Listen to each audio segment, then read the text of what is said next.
If you're signed up for the August LSAT, you're studying a version of the LSAT that LSAC has already told you in writing they cannot fix. Not that they won't fix it, that they can't fix it. They actually put out an official update and they said one specific thing about the new interface that's going to cost you an extra step from now on, and the platform can't do it any other way. Everyone who's taken the LSAT in the past never had to face this issue. Everybody who got a 170 they earned back in February or back in June, they took the test with an easier version, a better interface, but you don't get to take that version. Now, your score and their score end up in the exact same place, could be looked at by the same admissions officer, same scholarship formula. No one writes an asterisk next to your score saying that you took it on clunky software. So I want to prepare you for this situation so you're not caught by surprise. I'm going to talk you through exactly what changed, why it only lands on you starting in August and beyond, and then why this whole mess is actually one of the best things that could happen to you if you're paying attention. Now, I've been teaching the LSAT since 2005. I read the LSAC announcements the day they drop, and I read the forums where people actually taking this test in a few weeks are melting down in real time. Now, starting with the August 2026 LSAC, LSAC moved the LSAT into a brand new delivery platform, and two things changed at once. One of them is that almost everybody is now taking the LSAT in person at a testing center instead of at home. And there are limited exceptions for medical accommodations or if you live too far from a testing center. LSAC says this is about testing security, preventing cheating, cutting down on the score holds that used to hold people back for weeks.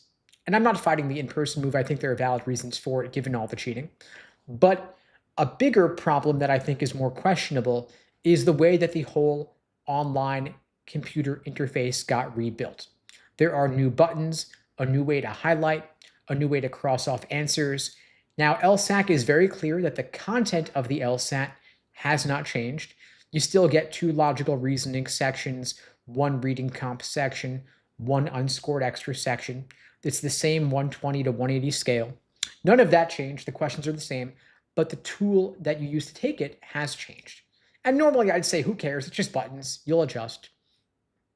But LSAC said something in their own update that you don't usually see an organization say out loud. They admitted that part of this cannot be changed. On the old LSAT, if you wanted to cross off a wrong answer, you clicked it. With one click, it was gone. If you wanted to pick an answer, you clicked it, one click, and you're done. But on the new platform, knocking out or eliminating a wrong answer takes an extra click. You've got to turn on the crossing off tool first, then cross off. And if you eliminated something by mistake, and now you actually want to select it, you've got to undo the elimination before you can pick it. And of course, me and several others all called on LSAC to make it work like it used to. It should be one click to pick and one click to cross off. But LSAC's answer, and I'm quoting the spirit of the update, not the words themselves, they said that because of the underlying structure of the new platform, they can't give you that. The extra click stays on the platform. Now think about what crossing off answers actually is on the LSAT. It's not a nice to have, I'd say it's mandatory, it's required. Process of elimination is the whole game in logical reasoning and reading comp. On a hard question, you win by knocking off the 4 wrong answers and keeping whatever's left over. You do that dozens of times across the test. And so if you take one extra click, that's just one extra half second of hunting for the right button, multiplied by 100 questions on the test. When you're already fighting the clock, it's an uphill battle. So as a result, there are going to be questions that you don't get to. Maybe the last 2 you had to guess on because you ran out of time. And the real issue here is the interruption. Every time you stop thinking about which answer survives and you start hunting for the right button, you lose the thread of the argument. And you've got to pick it up and reread where you were. And on a dense logical reasoning argument, that costs you way more time than the click itself did. And this LSAT is hard on purpose, right? You've got to have unbroken focus for at least 35 minutes at a time. And a glitchy tool that keeps pulling your attention away from the reasoning and focused more on the software is taxing the exact thing the LSAT's supposed to measure. It pushes the limits of your short-term working memory. Now, a few questions might not sound like much, but especially at the top end, the difference between a 170 and a 175 could just be a couple of questions. And that makes a massive difference in terms of getting you into better law schools, getting you more scholarship money. Those scale points at the top could mean six figures in tuition scholarships. And so it could cost you real time, and who eats that cost is you specifically. Now, this affects only those going forward taking the LSAT in August or beyond. Anyone who took it in June or prior took it with the old interface, and you're all in the same pool applying to law school this fall. And what law schools are doing is they're comparing your number to a class full of other applicants' numbers.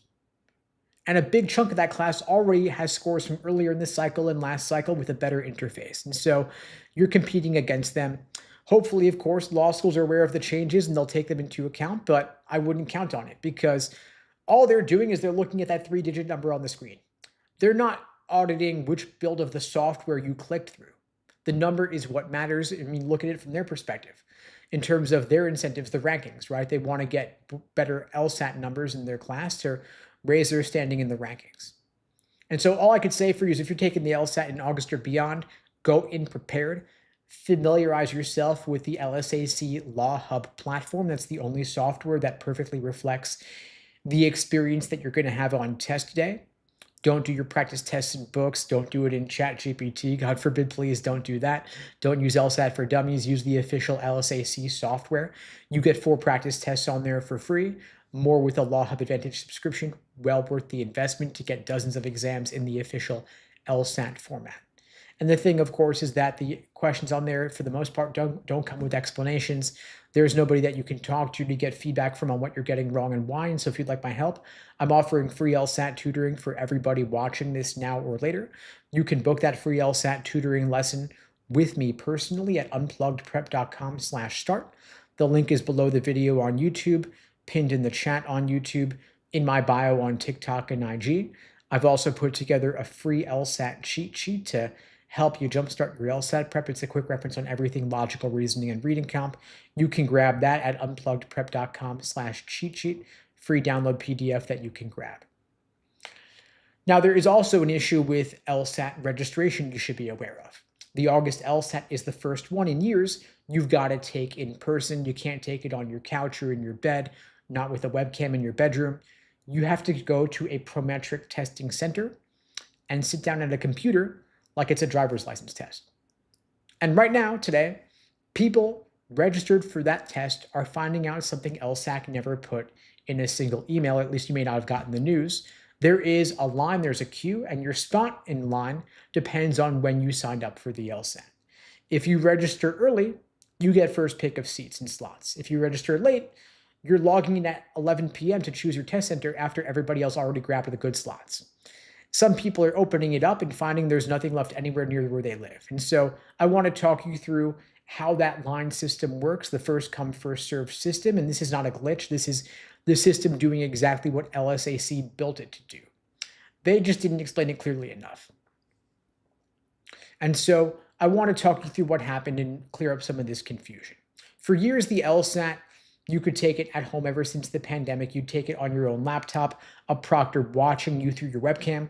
But starting with the August LSAT, that's over for almost everybody. LSAC is now requiring almost everybody to take the LSAT in person at a prometric testing center. The reason is test security. They want people in a room on computers they control to make it harder to cheat. Now, the way they built the system, starting with August, is that when you register for a specific testing date, LSAC assigns you a scheduling window.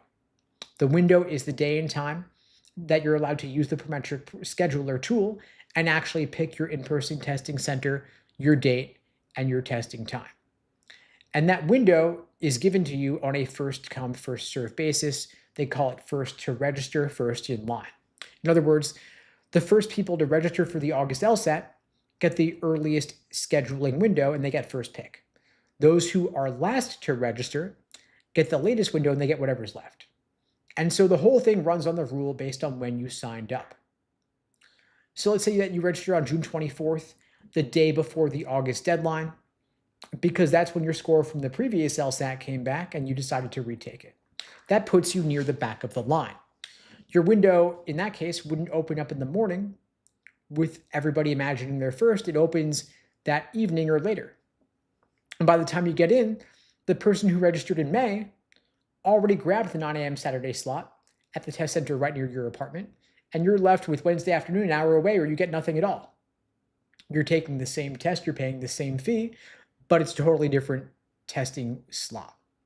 And so the people this hurts, I think, if they're those who took the previous LSAT and waited to get their scores back, and that as a result they scheduled right before the deadline. Those who win scheduled way in advance, had more money to commit to this far in advance, even if they weren't sure they would need it. So the system rewards registering before you even know if you need to register. And so a lot of people got an email that showed their scheduling was 11 a.m. Eastern time. And so a lot of them thought they get to schedule at 11 a.m. But what actually happened was that was a sample, not the specific scheduling window. It was an example. That wasn't saying that that was your specific scheduling slot. And so then you go into the Prometric scheduling tool and the times show up in UTC, Coordinated Universal Time. That's the clock they use in London. That's not Eastern Standard Time in the US or Central or Mountain or Pacific, what have you. And so your brain says 11 a.m., the screen says 6 p.m., and you figure, well, maybe the website's just broken. But they were on London time, and you had to convert it to wherever you actually live. 6 p.m. Universal Time in London is 2 p.m. East Coast in the summer. Central subtract 5 hours, Mountain 6, Pacific 7. Whatever your offset is for your time zone, you've got to do the math. They didn't do the math for you, unfortunately. And so for that reason, people thought the site had just crashed for some reason. And there are a lot of rules around all of this. And I want to make it more concrete, less abstract. What happens is when you schedule late or you get confused about your scheduling slot, you might have to travel far. You might have to book a testing center 2.5 hours away. And even if that was all that was available to you, it doesn't let you off the hook, because the exception to taking it in person, the circumstances under which you can take it remotely, are if you live more than 180 miles or more than 3 hours travel time from a testing center and you have documentation to prove that. Or you've got a medical or disability accommodation that a testing center cannot provide. And so if you're forced to travel 2 hours and 45 minutes each way, you're out of luck, you got to do it. Now imagine that your only available slot is during a flight you've already booked. You're probably out of luck. Again, the system is first come, first served, meaning if you don't want to be in any of these situations where you got to travel far, the best course of action is you register for the LSAT earlier to have a better scheduling slot and you don't have last slim pickings. So plan ahead, schedule accordingly. You can schedule for any of the upcoming LSATs for the following testing year. Testing years run from July to June of the following year. So right now, if you want to, you could sign up for the LSAT in September, October, November, January, February, April, or even June of 2027. All of those are available to you right now. Again, with the first come, first served system, if there's any chance you think you might need to take one of those LSATs, just schedule it now. If you can spare the funds, you might not get the refund back, but when you consider the cost of law school and the benefits of having a better scheduling time, a more convenient testing center, not having to travel 2 hours and 45 minutes each way on your testing day or having to book a hotel the night before, it might be worth the investment. And again, very few people are going to qualify for the remote testing escape hatch. So that's my recommendation. Schedule early if you can. If you want my help getting ready for the LSAT in terms of the content, getting better at logical reasoning, reading comp, getting a higher score, getting more scholarship money, getting into better law schools, I'm happy to help you out. I'm offering free LSAT tutoring for everybody watching this now or later. You can book that free LSAT tutoring lesson with me personally at unpluggedprep.com/start. The link is below the video on YouTube, pinned in the chat on YouTube, in my bio on TikTok and IG. I've also put together a free LSAT cheat sheet to help you jumpstart your LSAT prep. It's a quick reference on everything logical reasoning and reading comprehension, free PDF download. You can grab it unpluggedprep.com/cheat sheet. Happy to help you out. Now, I thought I might walk through a little bit about just what the LSAT is. So let's start with what the LSAT actually is, because most of what you read online describes a test that doesn't exist anymore. The LSAT is the exam almost every law school wants before they'll even consider you. On test day, you sit down for 4 sections. 3 of them count toward your score, and 1 of them doesn't. Now, here's what those sections are. 2 of them are logical reasoning. That's the one people call LR. In logical reasoning, you get a short argument, a few sentences, and a question about it. Your job is to figure out how the argument works, what it's missing, or what has to be true. It's the reasoning core of the whole test. One section is reading comprehension, or RC. You read a dense passage, then answer questions about the author's point, the structure, and the details. Think close reading under time pressure. So that's your 3 scored sections, 2 logical reasoning and 1 reading comprehension. The 4th section is the experimental section, and this one is unscored. It looks exactly like a real logical reasoning or reading comp section. You won't be told which one it is, and it does not touch your score. It's there so the test makers can try out new questions on real test takers before those questions ever count. So you got to treat every section like it counts, because you can't tell which one's fake. Now, one thing you might have heard about, logic games, I want you to forget all about them. They used to be on the test, they were removed, and they're not coming back.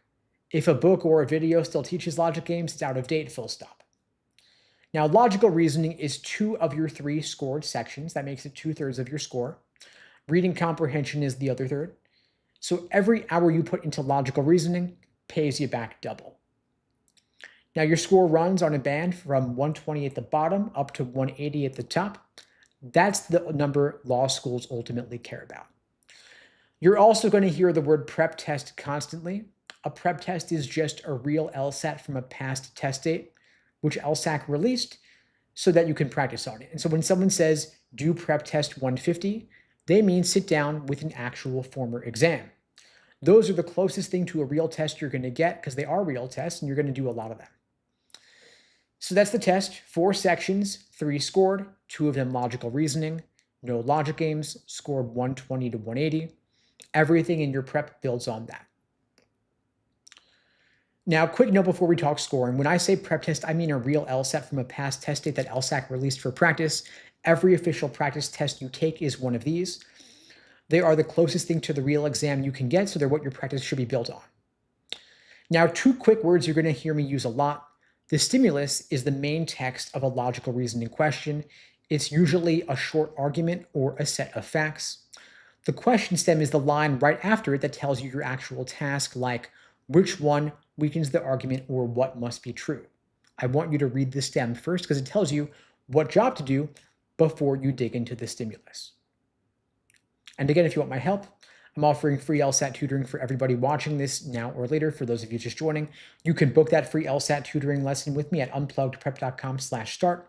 Link is below the video, pinned in the chat on YouTube, in my bio on TikTok and IG as well. I've also put together a free LSAT cheat sheet to help you jumpstart your LSAT prep. You can grab that free cheat sheet at unpluggedprep.com/cheat sheet. Again, links below the video, pinned in the chat, in my bio as well. In the meantime, all the best. Take care. Thanks all for joining.